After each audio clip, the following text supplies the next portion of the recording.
1876년 봄, 중국의 서쪽 끝, 타는 듯한 붉은 사막의 한복판. 모래폭풍이 휘몰아치는 척박한 땅 위를 끝이 보이지 않는 긴 행렬이 묵묵히 걷고 있었습니다. 그 행렬의 맨 앞에는 한 노인이 말을 타고 있었습니다. 머리카락은 하얗게 새었고 폐병으로 인해 숨을 쉴 때마다 거친 쇳소리가 났습니다. 그는 65세에 늙고 병든 몸이었지만 눈빛만은 사계 태양보다 더 뜨겁게 타오르고 있었습니다. 그런데 병사들의 시선은 노장의 등이 아니라 그 뒤를 따르는 낡은 수레 하나에 고정되어 있었습니다. 삐걱거리는 수레 위에는 칠흑같이 검은 물건 하나가 실려 있었습니다. 그것은 관이었습니다. 시체를 담는 관이었습니다. 전쟁터로 나가는 장수가 자신의 관을 직접 끌고 가는 이 기괴하고도 섬뜩한 광경. 조정의 대신들은 늙은이가 미쳐서 쇼를 한다며 비웃었고, 서양의 외교관들은 청나라 군대는 사막에서 자멸할 것이라고 조롱했습니다. 하지만 노인은 수레를 멈추고 병사들을 향해 포효했습니다. 보아라, 나는 살아서 저 옥관문을 다시 넘지 않을 것이다. 내가 적을 물리치지 못하고 죽는다면 내 시신을 이 관에 담아라. 내 뼈는 고향이 아니라 바로 이곳 전장의 모래 속에 묻힐 것이다. 이 노인의 이름은 좌종당. 오늘날 우리에게는 미국식 중화요리 제너럴 소 치킨의 주인공으로만 가볍게 알려져 있지만 사실 그는 썩어 문드러져 가던 19세기 청나라라는 거대한 제국을 오직 자신의 앙상한 두 어깨로 떠받치려 했던 마지막 거인이었습니다. 그는 과거 시험에 3번이나 떨어진 낙방생이었고 40살까지 시골에서 농사나 짓던 가난한 선비였습니다. 하지만 나라가 위기에 처하자 붓을 꺾고 칼을 들었습니다. 그는 태평천국의 난을 진압하며 피바다를 건넜고 서구 열강의 침략 앞에서는 오랑캐의 기술로 오랑캐를 무찌른다며 조선소를 짓고 대포를 만들었습니다. 그리고 인생의 황홍이 모두가 은퇴할 나이에 그는 다시 칼을 차고 자신의 관을 수레에 싣고 지도 밖으로 사라질 뻔한 영토 신장을 되찾기 위해 죽음의 사막으로 걸어 들어갔습니다. 가장 늦게 피었으나 가장 뜨겁게 타올랐던 불꽃. 스스로를 태워 제국의 어둠을 밝히고자 했던 한 남자의 처절한 사투. 오늘 이야기는 실패와 좌절 속에서도 결코 꺾이지 않았던 불굴의 의지, 그리고 죽음을 각오한 자만이 보여줄 수 있는 비장한 리더십에 대한 기록입니다. 관을 끌고 지옥으로 향했던 늙은 호랑이, 좌종당의 위대하고도 슬픈 대서사시 속으로 지금 함께 들어봅니다. 이야기를 시작하기 위해 우리는 1812년 중국 호남성의 한 가난한 마을로 가야 합니다. 이 시기에 청나라는 겉으로 보기엔 여전히 화려한 천조국이었습니다. 하지만 속은 이미 골물대로 골마 있었습니다. 관료들은 부패했고 황실은 사치에 빠져 있었으며 백성들의 삶은 지옥과 같았습니다. 무엇보다 무서운 것은 하얀 연기였습니다. 영국 상인들이 몰래 들여온 아편이 중국 전역을 뒤덮기 시작했습니다. 밭에서 쟁기를 잡아야 할 농부들이 아평울에 누워 몽롱한 눈을 하고 있었고 나라를 지켜야 할 병사들의 손에는 창 대신 아편 파이프가 들려 있었습니다. 조종당은 바로 이런 시대, 지는 해의 기운이 완연한 때에 태어났습니다. 그의 집안은 찢어지게 가난했습니다. 아버지는 시골의 훈장 선생님이었는데 식구들의 입에 풀칠하기도 어려울 정도였습니다. 어린 좌종당의 기억 속에 남아있는 것은 배고픔, 그리고 밤늦도록 책을 읽던 아버지의 기침 소리뿐이었습니다. 하지만 이 소년에게는 남들과 다른 특별한 것이 있었습니다. 바로 오만함에 가까운 자존심이었습니다. 4살 때 할아버지가 그에게 등불을 보여주며 시를 지어보라고 하자 꼬마 좌종당은 이렇게 읊었다고 합니다. 등불 하나가 어둠을 밝히니 온 세상이 붉게 물드는구나. 어린아이의 입에서 나올 법한 말이 아닙니다. 그는 어릴 때부터 자신이 세상을 밝힐 불꽃이 될 것이라 믿어 의심치 않았습니다. 그러나 세상은 이 오만한 천재를 쉽게 받아주지 않았습니다.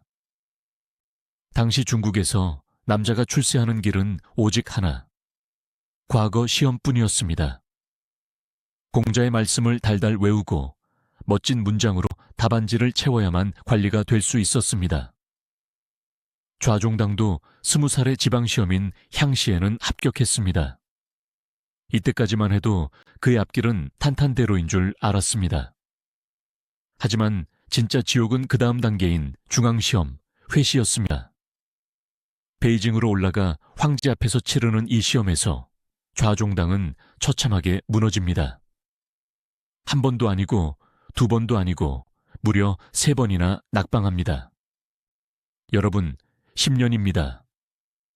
젊은 시절에 가장 빛나는 10년을 과거 시험 준비에 바쳤는데 결과는 불합격이었습니다. 고향으로 돌아가는 바에 안에서 그는 강물에 비친 자신의 초라한 얼굴을 보며 무슨 생각을 했을까요? 나는 쓸모없는 인간인가? 내 재능은 가짜였나? 가문은 몰락했고 빚쟁이들이 찾아왔습니다. 결국 그는 처가살이를 해야 했습니다. 남자가 처가에 얹혀 산다는 것은 당시 유교 사회에서 죽기보다 싫은 치욕이었습니다. 주변 사람들은 수군거렸습니다. 저 친구 머리는 좋은데 운이 없구만. 글만 읽으면 뭐하나 과거에 붙지를 못하는데. 그때 좌종당은 결심합니다. 좋다. 세상이 나를 알아주지 않는다면 나도 세상을 따르지 않겠다. 그는 공자와 맹자의 책을 덮어버렸습니다. 대신 당시 선비들이 천하게 여기던 잡학 서적들을 펼쳤습니다. 농서, 지리서, 병법. 그는 스스로를 상강의 농사꾼이라 부르며 밭을 갈았습니다. 낮에는 흙투성이가 되어 걸음을 주고 밤에는 촛불을 켜고 지도를 그렸습니다. 특히 그는 지리에 미쳐 있었습니다.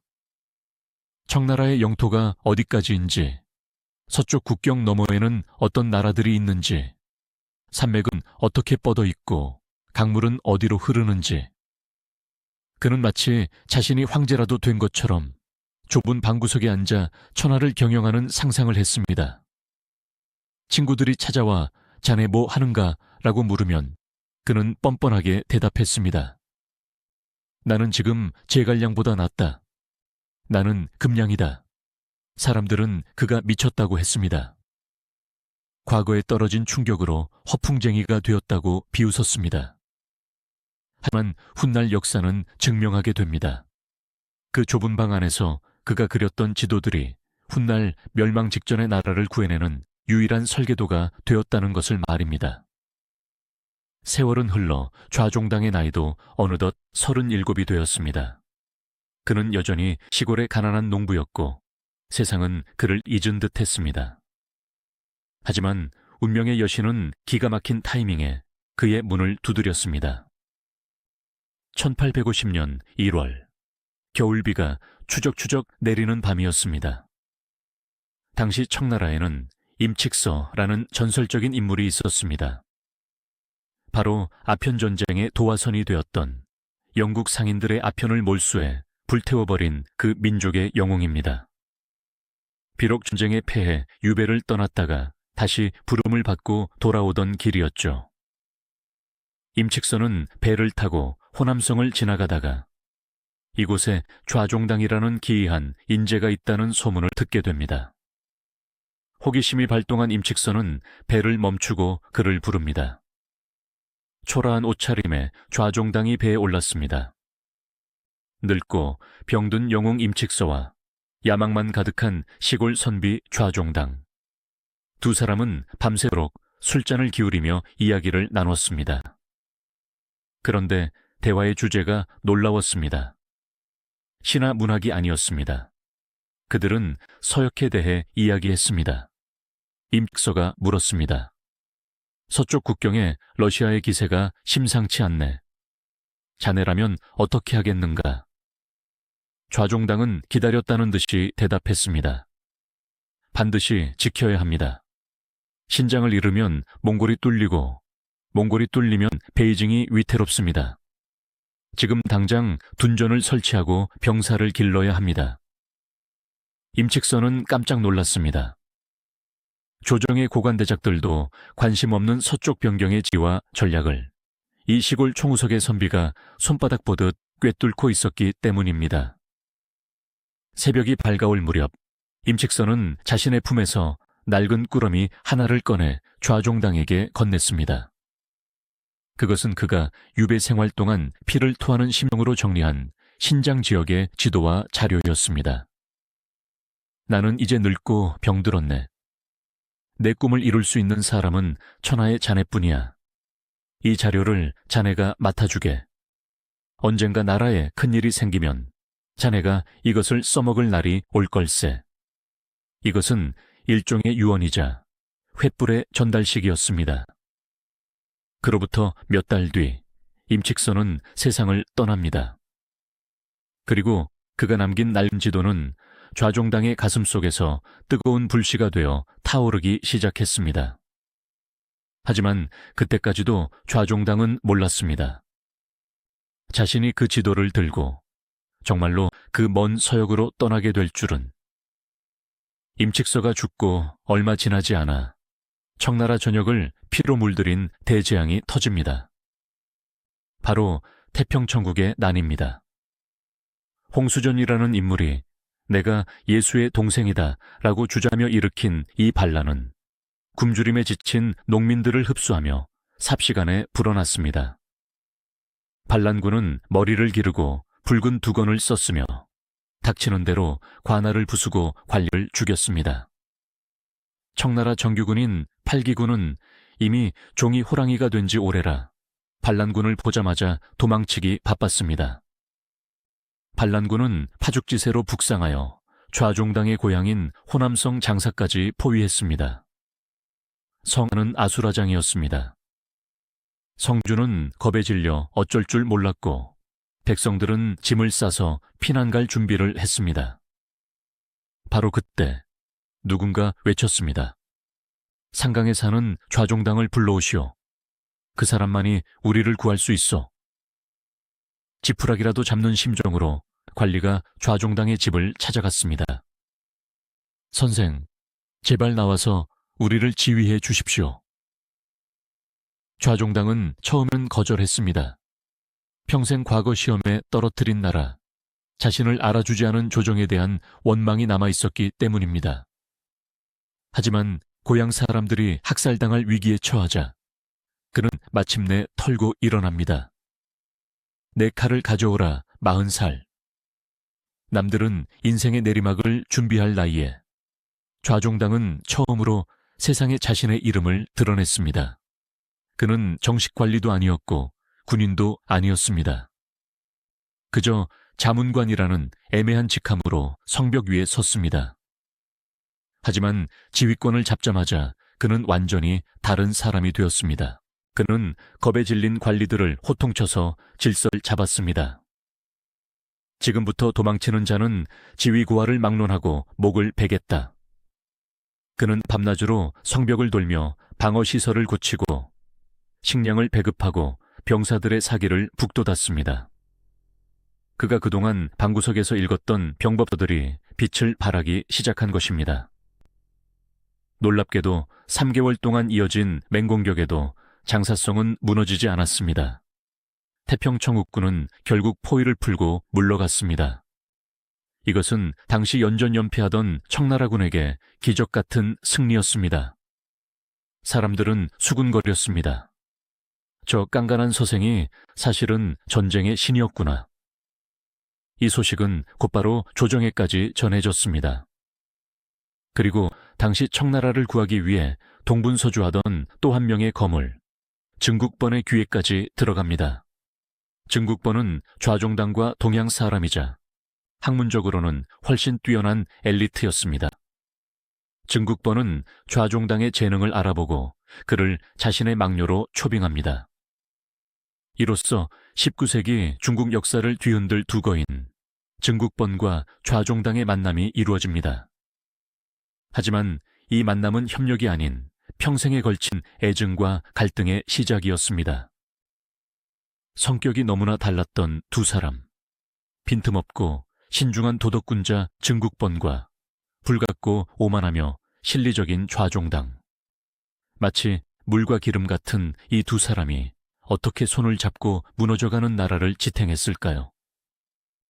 그런데 여러분, 영웅들이 모이면 의기투합해서 잘해봅시다 하고 사이좋게 지낼 것 같죠? 천만에요. 하늘 아래 두 개의 태양은 없는 법입니다. 당시 난세가 배출한 두 거인, 증국본과 좌종당. 이 두 사람의 관계는 마치 물과 불 같았습니다. 아니, 좀 더 정확히 말하면 깐깐한 시어머니와 성질 고약한 며느리 같았다고 해야 할까요? 태평천국의 난이 걷잡을 수 없이 커지자 청나라 조정은 정규군으로는 도저히 안 되겠다고 판단했습니다. 그래서 지방의 유력자들에게 너희가 알아서 군대를 모아 싸워라라고 허락해 줍니다. 이때 등장한 것이 바로 증국본이 만든 의용군, 상군입니다. 증국본은 유교 경전에 통달한 대학자이자 인격적으로 매우 훌륭한 사람이었습니다. 그는 신중하고 예의 바르고 느긋했죠. 반면 우리 주인공 좌종당은 어땠습니까? 급하고 독설계, 거만하기 짝이 없었습니다. 증국본은 좌종당의 천재적인 군사 재능을 높이 사서 그를 자신의 참모로 영입했습니다. 하지만 좌종당은 증국본을 상사로 대우하지 않았습니다. 회의 때마다 좌종당은 증국본의 면전에 대고 비아냥거리기 일쑤였습니다. 대감, 생각이 그렇게 느려 터져서야 어느 세월의 적을 잡겠습니까? 답답해서 숨 넘어가겠습니다. 심지어 증국본이 전황이 불리해 고민하고 있으면 좌종당은 당신이 지휘를 못해서 그런 것 아니오 라며 호통을 쳤습니다. 주변 사람들이 조마조마해서 못 볼 지경이었습니다. 하지만 대인배였던 증국본은 껄껄 웃으며 넘겼습니다. 좌종당의 말이 기분은 나빠도 전술적으로는 항상 옳았기 때문입니다. 하지만 좌종당의 이 오만함은 결국 큰 화를 부르게 됩니다. 당시 번섭전이라는 고위 관리가 있었습니다. 이 사람은 황제의 친척벌 되는 귀족이었는데 무능하고 부패하기로 유명했습니다. 그런데 감히 좌종당 앞에서 거들먹거린 겁니다. 성질 급한 좌종당이 가만히 있었겠습니까? 이 탐관오리 놈이 어디서 감히. 좌종당은 그 자리에서 번섭전을 발로 차고 욕을 퍼부었습니다. 일개 참모가 황제의 친척인 고위 관리를 폭행한 겁니다. 이것은 명백한 하극상이었습니다. 앙심을 품은 번섭전은 베이징으로 돌아가 상소문을 올립니다.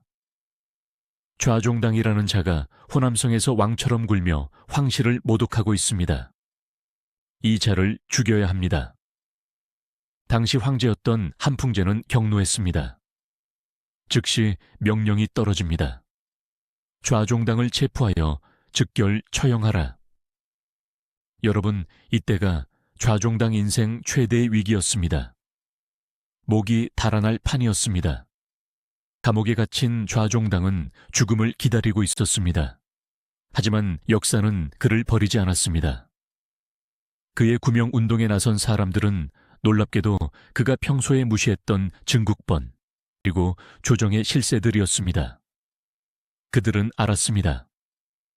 좌종당의 성격은 개차반이라도 그의 능력 없이는 이 난세를 끝낼 수 없다는 것을요. 특히 당시 황제의 최측근이었던 반주음이라는 신하가 황제 앞에 엎드려 피를 토하듯 올린 상소문은 지금도 역사에 길이 남을 명문장입니다. 폐하, 국가에 없어서는 안 될 사람이 있습니다. 초나라에 인재가 많다지만 지금 좌종당 한 사람을 잃으면 호남 전체를 잃는 것과 같습니다. 천하의 하루라도 좌종당이 없어서는 안 됩니다. 천의 하루라도 없어서는 안 될 사람. 이 한 문장이 황제의 마음을 돌렸습니다. 한풍제는 처형 명령을 거두고 오히려 그를 기용하기로 마음먹습니다. 죽음의 문턱에서 살아 돌아온 좌종당. 그는 이제 누군가의 참모가 아니라 자신의 군대를 이끄는 진짜 장군으로 거듭나게 됩니다. 그는 고향으로 돌아가 자신만의 군대인 초군을 조직합니다. 이때부터 좌종당의 전설적인 무패 행진이 시작됩니다. 그는 절강성과 복건성 일대를 휩쓸며 태평천국군을 도륙냈습니다. 그의 전술은 잔혹했습니다. 잡초를 뽑을 때는 뿌리까지 뽑아야 한다는 신조로 항복한 적조차 용서하지 않았습니다. 백성들은 그를 두려워하면서도 나체를 끝내줄 영웅으로 숭배하기 시작했습니다.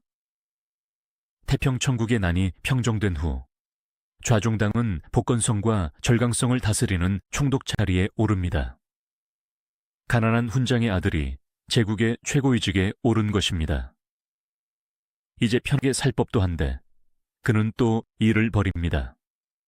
그는 전쟁을 겪으면서 뼈저리게 느낀 것이 있었습니다. 우리가 서양 오랑캐들에게 당하고 반란군에게 고전한 이유는 딱 하나다. 무기가 낡았기 때문이다. 그는 공자왈 맹자왈하는 선비들의 비난을 무시하고 과감하게 서양의 기술을 받아들입니다. 그는 복건성맘이라는 곳에 거대한 조선소를 짓습니다. 서양의 기술을 배워서 서양을 제압한다. 그는 프랑스 기술자들을 초빙해 증기선을 만들고 대포를 주조했습니다. 당시 보수적인 관리들은 오랑캐의 기술을 쓰다니 나라가 망할 징조다라며 겁을 물었지만 좌종당은 콧방귀도 뀌지 않았습니다. 멍청한 놈들, 총알이 날아오는데 붓으로 막을 텐가.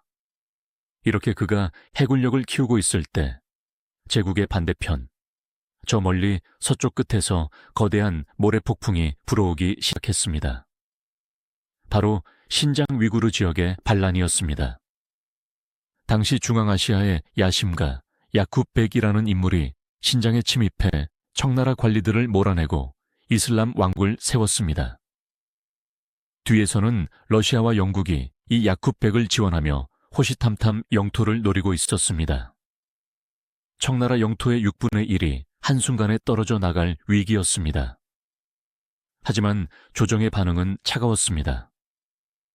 이미 태평천국의 난으로 국고는 텅 비었고 병사들은 지쳤기 때문입니다. 게다가 바다 쪽에서는 일본과 프랑스가 깐족거리고 있었습니다. 여기서 19세기 중국 역사상 가장 치열했던 논쟁, 이른바 해방 vs 세방 논쟁이 터집니다. 1807-14년 베이징의 자금성. 조정의 분위기는 살얼음판 같았습니다. 황제는 어렸고 실권은 서태후가 쥐고 있었습니다. 신하들은 두 파로 갈라져 으르렁거렸습니다. 한쪽에는 당시 떠오르는 실세, 이홍장이 있었습니다. 그는 현실주의자였습니다. 태후마마, 신장은 황무지입니다. 그곳은 사막과 돌뿐이라 농사도 못 짓습니다. 그 먼 곳까지 군대를 보내려면 돈이 물쓰듯 들어갑니다. 차라리 신장을 포기하고 그 돈으로 해군을 키워 바다를 지켜야 합니다. 일본과 서양 열강은 바다로 옵니다. 이홍장의 말은 매우 설득력이 있었습니다. 당시 청나라의 경제력으로는 두 곳을 다 지킬 수 없었으니까요. 대부분의 신하들도 이홍장의 편을 들었습니다. 쓸모없는 땅덩어리 때문에 나라를 거덜낼 수는 없다는 것이었죠. 그때 좌종당이 앞으로 걸어 나왔습니다. 그의 눈빛은 늙은 호랑이처럼 현명했습니다. 이홍장의 말은 나라를 팔아먹자는 소리와 다름없습니다. 좌종당의 목소리가 궁궐을 울렸습니다. 신장은 단순한 황무지가 아닙니다. 그곳은 몽골을 지키는 울타리입니다. 신장을 내주면 몽골이 위태롭고 몽골이 뚫리면 적들은 곧바로 베이징의 성벽 아래까지 들이닥칠 것입니다. 이것은 팔다리를 잘라내고 심장을 지키겠다는 멍청한 생각입니다. 그는 지도를 펼쳐 보이며 열변을 토했습니다. 조상님들이 피로 넓힌 땅입니다. 지금 우리가 힘들다고 땅을 떼어준다면 훗날 지하에서 조상님들을 어디 뵙겠습니까? 그리고 한번 땅을 내주면 서양 오랑캐들은 더 많은 것을 요구할 것입니다.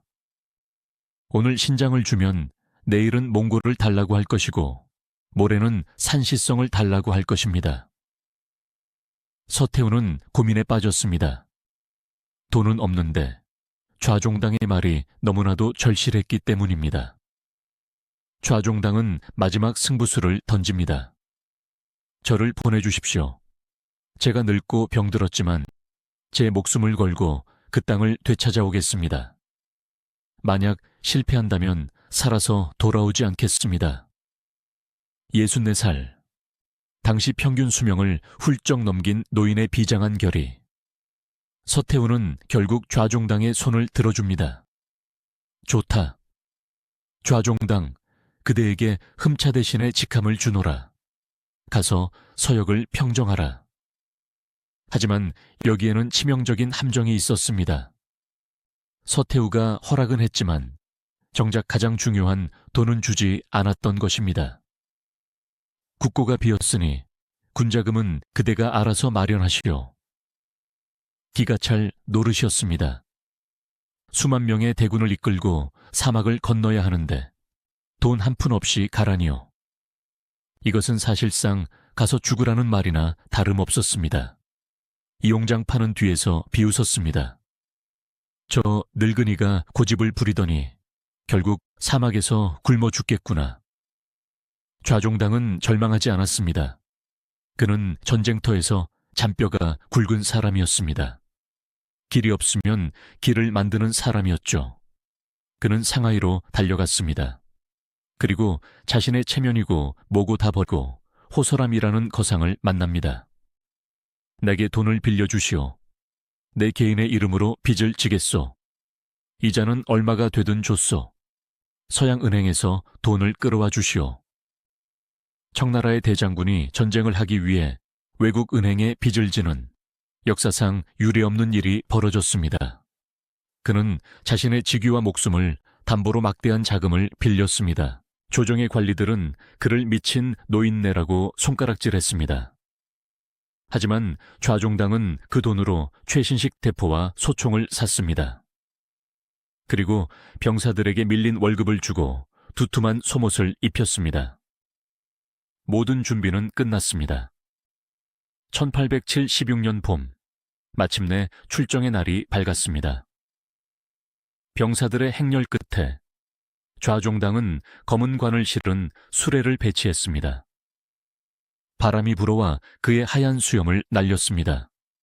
그는 서쪽 하늘을 바라보며 나직이 중얼거렸습니다. 기다려라. 내가 간다. 이제 그는 문명 세계를 떠나 야만과 배신, 그리고 자결하는 태양이 지배하는 죽음의 땅으로 들어갑니다. 과연 이 늙은 호랑이는 사막의 모래폭풍을 뚫고 잃어버린 제국의 영토를 되찾을 수 있을까요? 아니면 그의 말대로 저 검은 관 속에 싸늘한 시신이 되어 돌아오게 될까요? 관을 끌고 사각을 건너는 좌종당의 진짜 모험. 그 처절하고도 위대한 여정은 다음 편에서 계속됩니다. 지난 시간 우리는 64살의 노장군 좌종당이 자신의 목숨을 담보로 막대한 빚을 지고 시신을 담을 관을 앞세워 서쪽으로 떠나는 장면을 목격했습니다. 여러분, 당시 베이징에서 신장 위구르 지역까지의 거리가 얼마인지 아십니까? 무려 5,000리, 약 2,000km가 넘습니다.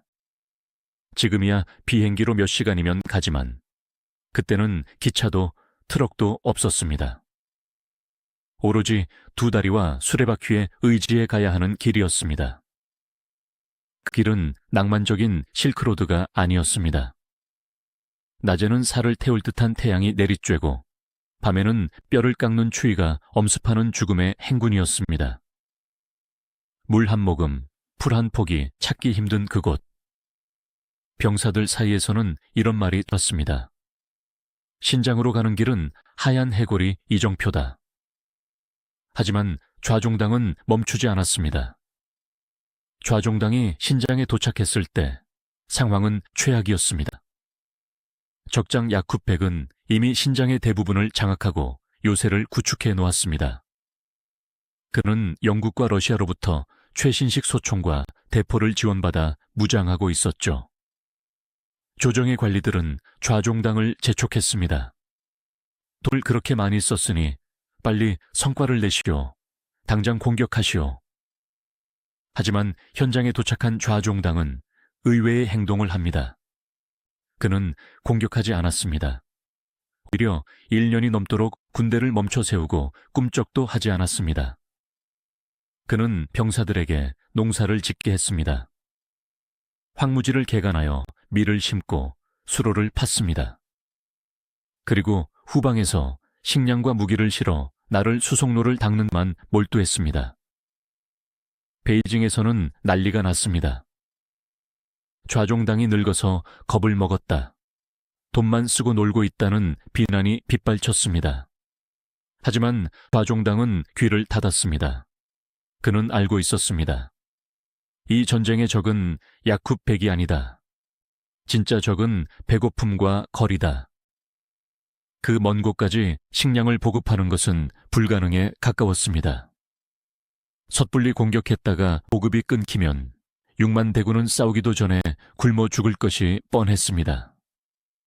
그래서 그는 현지에서 식량을 자급자족할 수 있을 때까지 기다린 것입니다. 이것이 바로 좌종당의 유명한 전략, 완진급전입니다. 나아갈 때는 거북이처럼 느리게, 그러나 싸울 때는 번개처럼 빠르게. 그는 마치 먹이를 노리는 맹수처럼 숨을 죽이고 발톱을 갈았습니다. 1년 반이란 긴 기다림. 병사들의 창고에 곡식이 가득 차고 최신식 독일제 크루프 대포가 전방에 배치되었을 때 드디어 늙은 호랑이가 눈을 떴습니다. 1876년 8월 좌종당의 명령이 떨어졌습니다. 단숨에 친다. 적에게 숨 쉴 틈을 주지 마라. 첫 번째 목표는 북쪽의 요충지 우르무치였습니다. 야쿠백의 군대는 방심하고 있었습니다. 청나라 군대가 굶주리고 지쳐서 제대로 싸우지 못할 거라 생각했기 때문입니다. 하지만 그들이 마주한 것은 굶주린 오합지졸이 아니었습니다. 좌종당의 군대는 잘 먹고 잘 훈련되었으며 무엇보다 서양식 신무기로 무장한 최정예 부대였습니다. 독일제 크루프 대포가 불을 뿜었습니다. 쾅, 쾅, 사막의 정적을 찢는 굉음과 함께 성벽이 무너져 내렸습니다. 야쿠백의 병사들은 혼비백산했습니다.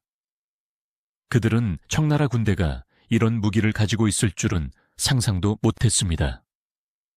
좌종당은 가마를 타고 최전선에서 지휘했습니다. 당시 그는 지병인 폐병이 악화되어 피를 토하고 있었습니다. 하지만 그는 물러서지 않았습니다. 내가 여기 있다. 대장군이 너희 뒤에 있다. 돌격하라. 도구의 사령관이 포탄이 빗발치는 전장에 버티고 서 있는데 어떤 병사가 물러서겠습니까? 청나라 군대는 성난 파도처럼 밀고 들어갔습니다. 난공불락이라던 우르무치와 그 주변 요새들이 추풍낙엽처럼 떨어졌습니다. 3개월. 단 3개월 만에 신장의 북쪽 절반이 평정되었습니다. 1년을 기다려 3개월 만에 끝낸 것입니다. 이 소식은 전 세계를 놀라게 했습니다.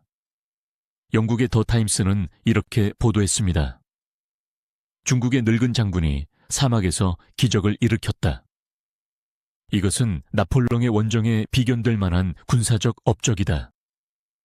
잠시 전쟁의 포화 속에서 피어난 아름다운 이야기를 하나 해야겠습니다. 좌종당은 징역하는 길마다 병사들에게 특별한 명령을 내렸습니다. 길가에 버드나무를 심어라. 병사들은 투덜거렸습니다. 전쟁하러 가기도 바쁜데 웬 나무입니까? 하지만 좌종당의 생각은 깊었습니다. 이곳은 사막이다. 그늘이 없으면 사람이 살 수 없다. 우리가 심은 이 나무들이 자라 숲이 되면 훗날 이곳을 지나는 상인들과 백성들이 쉴 곳이 될 것이다. 그리고 이 나무 뿌리가 흙을 잡아주어 길이 모래에 파묻히지 않게 할 것이다.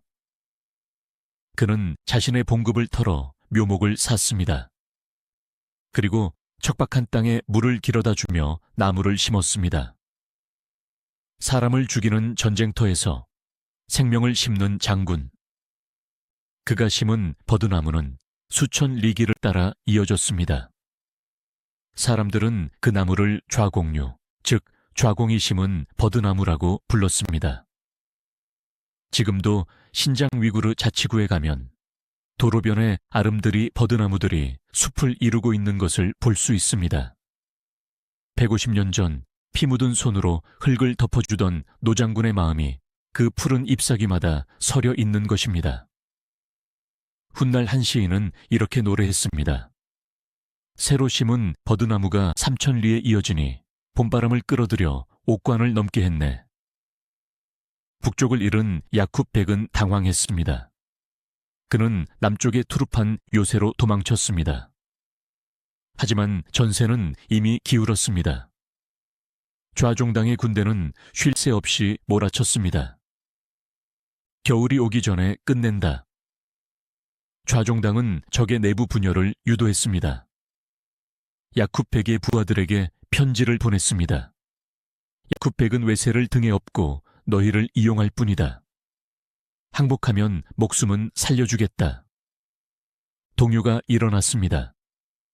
그리고 1877년 5월 충격적인 소식이 전해집니다. 신장의 왕을 자처하던 야쿱백이 갑자기 사망한 것입니다. 그의 죽음에 대해서는 여러 설이 있습니다.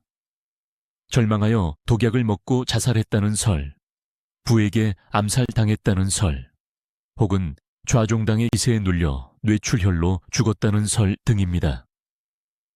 진실이 무엇이든 우두머리를 잃은 반란군은 모래성처럼 무너져 내렸습니다.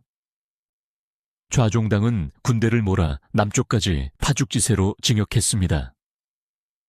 1878년 1월 마침내 좌종당은 조정에 승전보를 띄웁니다. 신장 전역을 수복했습니다. 잃어버린 강토를 모두 되찾았습니다. 1년 반 만에 쾌거였습니다. 베이징의 조정은 축제 분위기에 휩싸였습니다. 불가능하다고 했던 전쟁, 모두가 반대했던 원정을 관을 끌고 간 늙은이가 해낸 것입니다. 하지만 여러분, 전쟁은 아직 끝난 것이 아니었습니다. 눈앞의 적 야쿱백은 사라졌지만 진짜 무서운 적이 어둠 속에서 모습을 드러냈기 때문입니다. 바로 북극곰 러시아였습니다. 좌종당이 신장을 되찾긴 했지만 신장의 가장 중요한 전략적 요충지인 1, 2 지역은 여전히 러시아 군대가 불법 점거하고 있었습니다. 러시아는 야쿱백의 난리통을 틈타 교민을 보호하겠다는 핑계로 슬그머니 군대를 보내 그 땅을 차지하고는 눌러앉아 버린 겁니다. 좌종당은 분노했습니다. 도둑을 쫓아내니 강도가 안방을 차지하고 있구나. 그는 군대를 돌려 1, 2 지역 러시아군 코앞으로 징역했습니다. 상황은 일촉즉발이었습니다. 만약 여기서 총성 한 발이라도 울린다면 그것은 반란군 진압이 아니라 제국주의 열강 러시아와의 전면전이 되는 것입니다. 당시 러시아는 세계 최강 대국 중 하나였습니다. 청나라 조정은 겁에 질렸습니다. 이용장을 비롯한 대신들이 아우성쳤습니다. 좌종당을 말려야 합니다. 러시아와 전쟁이라도 나면 나라가 망합니다. 하지만 좌종당은 다시 한번 자신의 검은 관을 어루만졌습니다. 그는 병사들에게 명령했습니다. 러시아군 진영 바로 앞에 내 막사를 쳐라. 그리고 내 관을 막사 앞에 세워두어라. 그는 러시아군 사령관이 빤히 보이는 곳에서 보란 듯이 차를 마시며 시위를 했습니다. 무력 시위였죠. 내 땅에서 나가지 않으면 이 늙은이와 함께 다 죽는 것이다. 이제 싸움의 양상은 달라졌습니다. 칼과 창의 대결이 아니라 벼랑 끝 전술을 펼치는 외교와 담력의 대결이 시작된 것입니다. 과연 늙은 호랑이는 거대한 북극곰을 상대로 이길 수 있을까요? 그리고 패하고 겁 많은 청나라 조정은 이 영웅을 끝까지 지켜줄까요? 피보다 더 진한 눈물이 흐르는 마지막 외교 전쟁. 그리고 노장군의 쓸쓸한 뒷모습, 신장 전역을 되찾은 좌종당. 하지만 그의 눈앞에는 야쿠백보다 훨씬 더 거대하고 무시무시한 괴물이 버티고 있었습니다. 바로 불곰, 제정 러시아였습니다. 러시아는 혼란을 틈타 신장의 서쪽 관문이자 가장 비옥한 땅인 1, 2 지역을 슬그머니 집어삼키고는 돌려주지 않고 있었죠. 좌종당은 군대를 몰아 1, 2 코앞까지 진격했습니다. 그리고 러시아군 사령관이 망원경으로 볼 수 있는 위치에 자신의 관을 내어놓고 시위를 벌였습니다. 내 땅을 돌려주지 않으면 이 늙은이의 시체를 넘어서 가야 할 것이다. 하지만 베이징의 조정은 겁에 질려 벌벌 떨고 있었습니다. 당시 러시아는 영국과 어깨를 나란히 하는 세계 최강 대국이었습니다. 청나라가 감히 러시아와 전쟁을, 이것은 계란으로 바위를 치는 격이라 생각했죠. 그래서 조정은 좌종당 몰래 외교관을 파견해 러시아와 협상을 시도합니다. 그런데 이 협상이 천하의 좌종당을 피토하게 만드는 역사상 최악의 매국 조약이 되고 맙니다. 러시아의 상트페테르부르크에 도착한 숭후. 그는 러시아의 화려한 궁전과 위압적인 군대에 금 기가 죽어버렸습니다. 러시아 관리들은 그를 협박했습니다. 너희가 땅을 내놓지 않으면 우리 군대가 베이징으로 진격할 것이다. 겁에 질린 숭후는 러시아가 내미는 종이에 덜덜 떨며 도장을 찍어버립니다. 이것이 바로 악명 높은 리바디아 조약입니다. 조약의 내용은 기가 막혔습니다. 1, 2 지역을 돌려주긴 하겠다. 하지만 그 중에서 알짜배기 땅 70%는 러시아가 갖는다. 그리고 청나라는 러시아에게 전쟁 배상금 500만 루블을 바친다. 여러분, 이게 무슨 해괴망측한 소리입니까? 도둑이 내 집에 들어와서 물건을 훔쳐갔는데 집주인이 도둑에게 물건 돌려주셔서 감사합니다 하고 돈까지 쥐어주는 꼴이었습니다. 게다가 가장 중요한 땅은 다 내주고 껍데기만 돌려받은 겁니다. 이 소식이 전해지자 중국 전체가 뒤집어졌습니다. 좌종당은 소식을 듣고 너무 분해서 며칠 동안 잠을 이루지 못했습니다. 그는 황제에게 피 끓는 상소문을 올립니다. 폐하, 숭후가 나라를 팔아먹었습니다. 우리가 피를 흘려 싸우는 동안 저들은 붓 한 자루로 강토를 찢어발겼습니다. 숭후의 목을 베어 천에 사죄하고 조약을 당장 파기해야 합니다. 만약 러시아가 거부하면 이 늙은 신하가 결사적으로 싸워 놈들을 몰아내겠습니다. 조정은 딜레마에 빠졌습니다. 조약을 파기하면 러시아와 전쟁이고 그대로 두 잔이 낙골이 말이 아니었습니다. 이때 좌종당이 행동으로 보여줍니다. 그는 말뿐인 협박을 하지 않았습니다. 1880년 70살이 된 좌종당. 그는 자신의 사령부를 후방인 숙주에서 최전방인 하미로 옮기겠다고 선언합니다. 하미는 사막 한가운데 있는 곳으로 보급이 어렵고 환경이 혹독하여 젊은 병사들도 버티기 힘든 곳이었습니다. 주변에서 말렸습니다. 장군님, 연세가 있으신데 거기 가시면 돌아가십니다.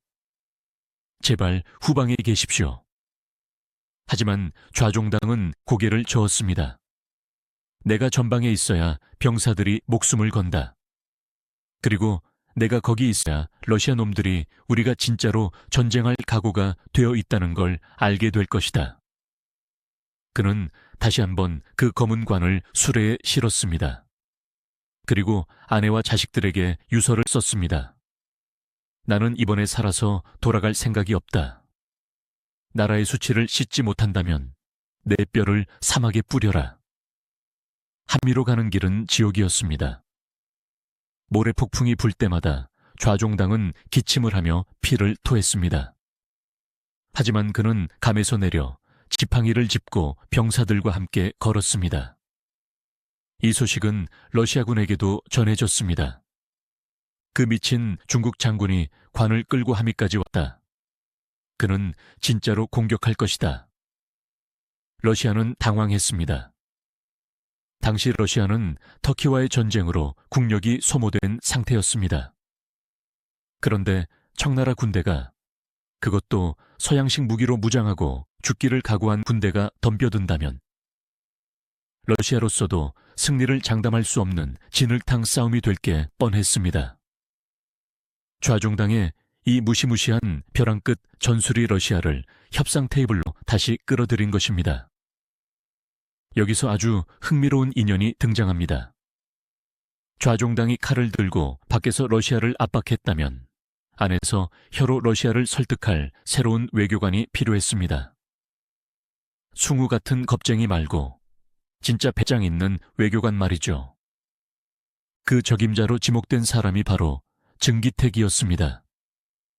이 사람이 누구냐? 바로 좌종당의 평생 라이벌이자 앙숙이었던 증국번의 장남입니다. 참 묘한 운명 아닙니까? 아버지는 좌종당과 평생 으르렁거렸는데 그 아들이 좌종당과 손을 잡고 나라를 구하게 된 것입니다. 증기택은 아버지의 침착함과 서양의 언어 능력을 갖춘 뛰어난 인재였습니다. 그는 상트페테르부르크로 떠나기 전 좌종당에게 편지를 보냅니다.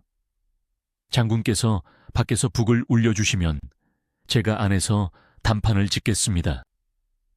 좌종당은 흔쾌히 답장했습니다. 걱정 마라. 내 군대가 내 뒤에 있다. 러시아 놈들이 헛소리를 하면 내 대포가 불을 뿜을 것이라고 전해라. 상트페테르부르크에서의 협상은 치열했습니다. 러시아 관리들은 여전히 고압적이었습니다. 책상을 치며 전쟁 불사를 외쳤습니다. 하지만 증기택은 눈 하나 깜짝하지 않았습니다. 그는 조용히, 하지만 단호하게 말했습니다. 우리 좌종당 장군이 지금 함의에 와 있습니다. 그는 관을 가져왔습니다. 당신들이 원한다면 전쟁을 할 수 있습니다. 하지만 그 대가는 러시아도 감당하기 힘들 것입니다. 좌종당이라는 이름 석자, 그리고 그가 끌고 온 관, 이것이 증기택의 가장 강력한 무기였습니다. 러시아는 결국 꼬리를 내렸습니다. 1881년 2월, 마침내 1, 2조약이 체결됩니다. 기적 같은 결과였습니다. 러시아가 뺏어갔던 1, 2지역 전체를 돌려주기로 한 것입니다. 물론 약간의 배상금은 주어야 했지만 영토를 온전히 되찾았다는 점에서 이는 청나라 말기 외교사에서 유일하게 승리한 조약으로 평가받습니다. 서양의 신문들은 대서특필했습니다. 중국이 깨어났다. 잠자는 사자가 눈을 떴다. 그리고 그 중심에는 칠순의 노장군, 좌종당이 있었습니다. 신장과 인리가 모두 평정되었습니다. 좌종당의 명성은 하늘을 찔렀습니다. 백성들은 그를 좌공이라 부르며 신처럼 떠받들었습니다. 하지만 여러분, 역사 속에서 영웅의 말로는 항상 비슷한 것 같습니다. 공이 너무 크면 주군이 의심하는 법.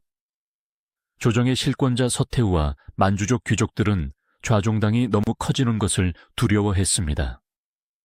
그가 막강한 군사력을 쥐고 서쪽에서 왕 노릇을 할까봐 겁이 난 것입니다. 전쟁이 끝나자마자 베이징에서 교지가 날아옵니다. 좌종당은 이제 늙고 병들었으니 궁원을 내려놓고 베이징으로 돌아와 군기 대신을 맡으라. 사실상의 해임, 통보였습니다. 그리고 그가 평생을 바쳐 키운 서북의 군대는 뿔뿔이 흩어지거나 다른 사람의 지휘에 들어갔습니다. 좌종당은 씁쓸하게 웃었습니다. 토끼를 잡았으니 사냥개는 삶아지는구나. 1881년 겨울, 좌종당은 정들었던 신장을 떠납니다. 그가 떠나는 날, 신장의 백성들과 병사들이 길게 나와 엎드려 통곡했습니다. 대감, 우리를 두고 어디로 가십니까? 대감 덕분에 우리가 다시 사람답게 살게 되었습니다. 좌종당은 가마에 커튼을 걷고 자신이 심어놓은 버드나무 숲을 하염없이 바라보았습니다. 앙상했던 묘목들이 어느새 제법 자라가지를 흔들고 있었습니다. 그는 조용히 눈물을 훔치며 시 한 수를 읊조렸습니다. 장군이 떠나는 길 버들피리 소리 구슬픈데 옥관문 밖에는 봄바람이 불어오지 않는구나. 그는 알고 있었을 것입니다. 이것이 마지막이라는 것을. 다시는 이 땅을 밟지 못하리라는 것을 말입니다. 베이징으로 돌아온 좌종당. 그의 몸은 이미 망가질 대로 망가져 있었습니다.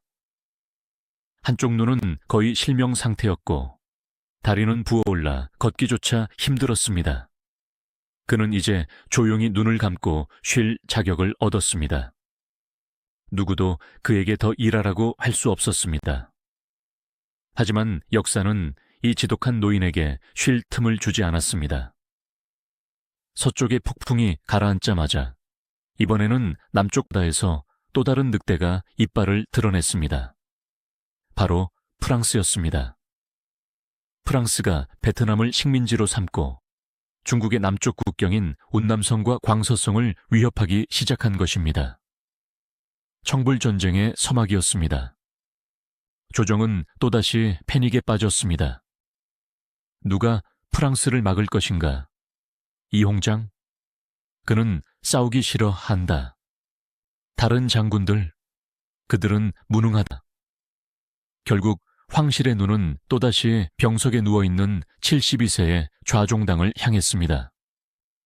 좌종당, 그대가 다시 한번 나가주어야겠소. 여러분이 좌종당이라면 어떻게 하시겠습니까?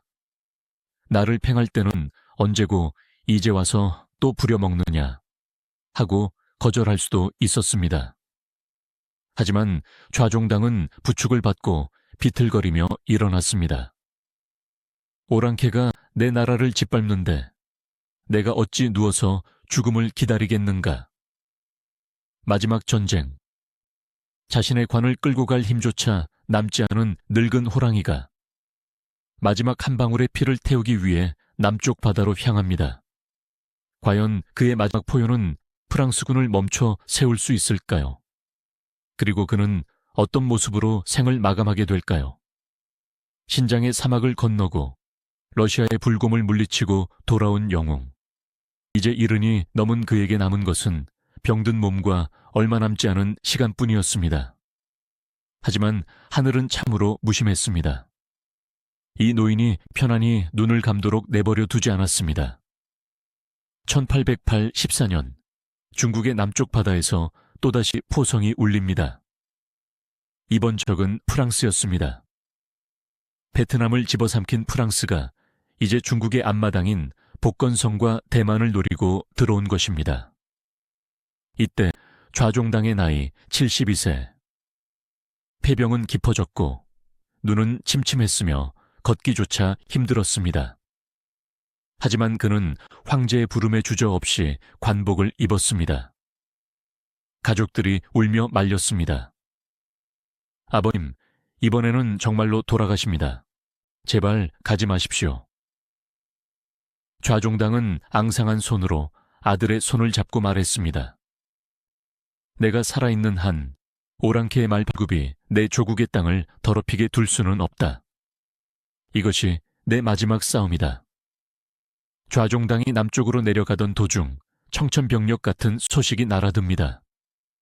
바로 마미해전의 패배 소식이었습니다. 기억하십니까?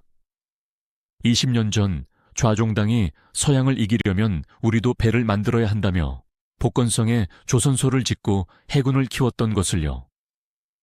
그가 피땀 흘려 만든 그 남양 함대가 프랑스 함대의 기습 공격을 받았습니다. 결과는 참혹했습니다. 단 30분.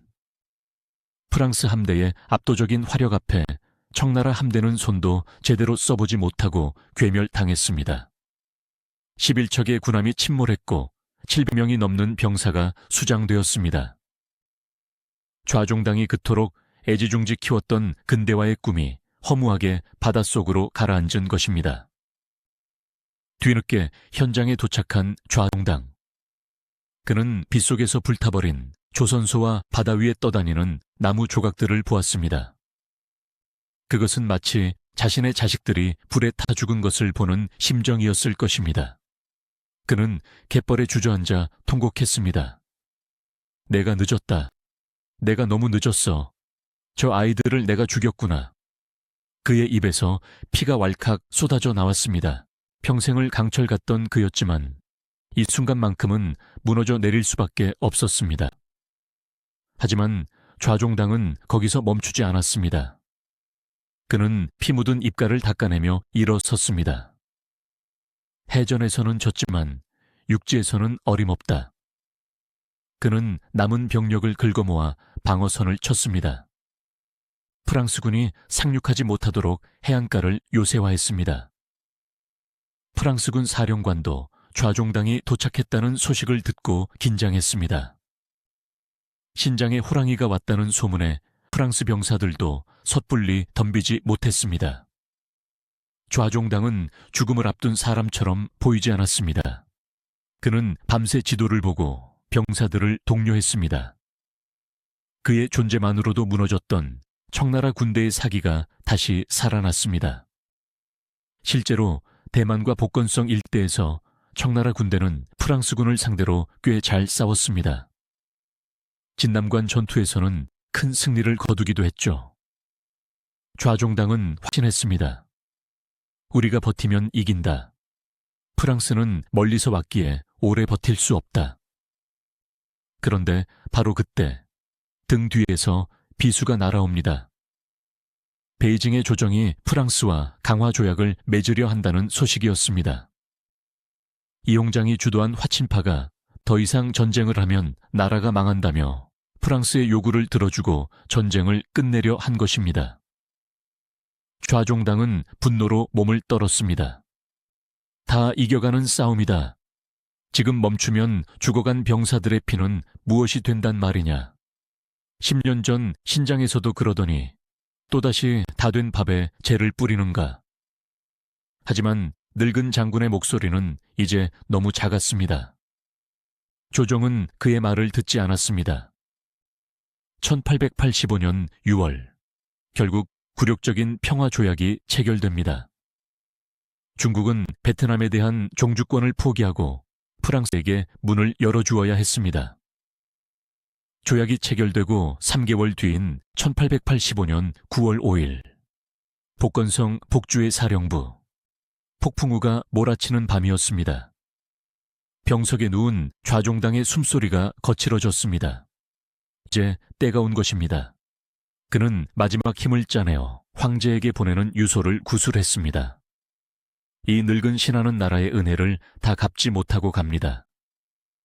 베트남을 잃고 바다를 내줬으니 죽어서도 눈을 감지 못할 것입니다. 부디 폐하께서는 군사를 기르고 나라를 부강하게 하시어 훗날의 치욕을 씻으소서. 그리고 그는 혼미한 정신 속에서도 헛손질을 하며 외쳤습니다. 출격하라. 적들을 쳐라. 그것이 마지막이었습니다. 향년 73세. 청나라를 지탱하던 최후의 거목이 비바람 치는 밤 쓸쓸히 쓰러졌습니다. 그가 죽고 난 뒤 사람들은 또 한 번 놀랐습니다. 그의 유품을 정리해보니 남은 재산이 거의 없었기 때문입니다.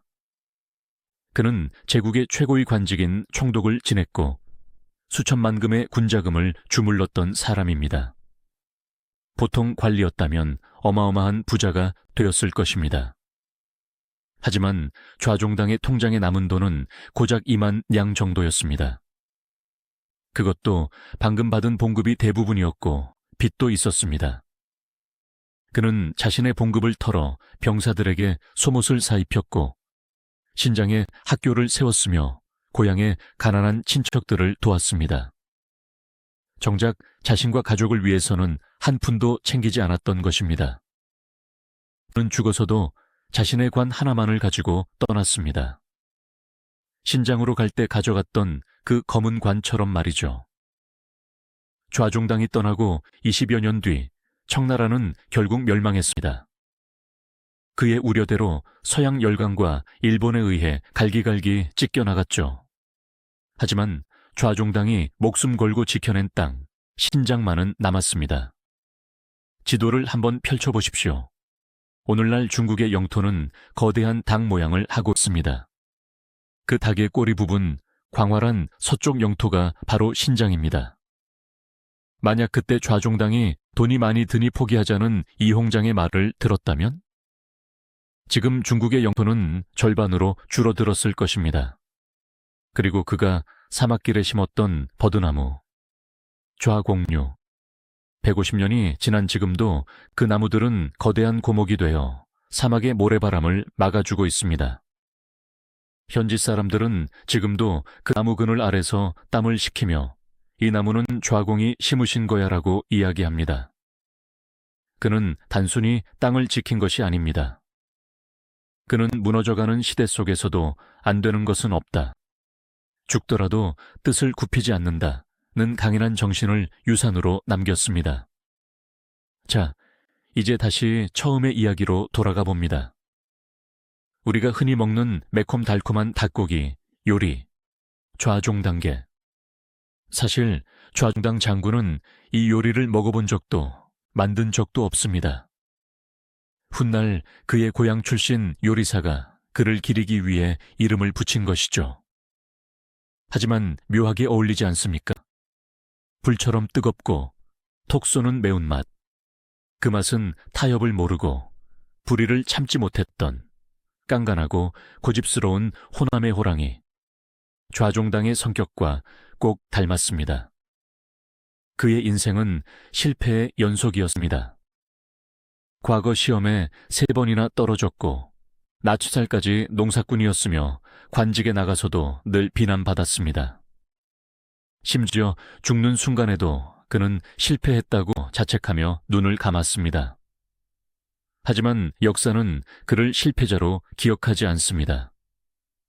모두가 안 된다고 할 때 관을 끌고 나간 용기. 모두가 버리자고 할 때 내 조상의 땅이다 라며 지켜낸 뚝심. 우리는 살면서 수많은 타협의 순간을 마주합니다. 이 정도면 됐어. 현실이 그렇잖아. 남들도 다 그렇게 살아. 그렇게 포기하고 싶을 때 칠흑 튼 사막 한가운데서 삐걱거리는 수레를 끌고 묵묵히 걸어가는 늙은 장군의 뒷모습을 떠올려 보십시오. 관을 짜놓고 싸운다. 결과를 장담할 수 없어도, 심지어 죽을 것이 뻔해도 가야만 하는 길이라면 주저하지 않고 발을 내디뎠던 남자. 제국을 등에 업고 관을 끌고 간 남자, 좌종당의 이야기였습니다. 감사합니다.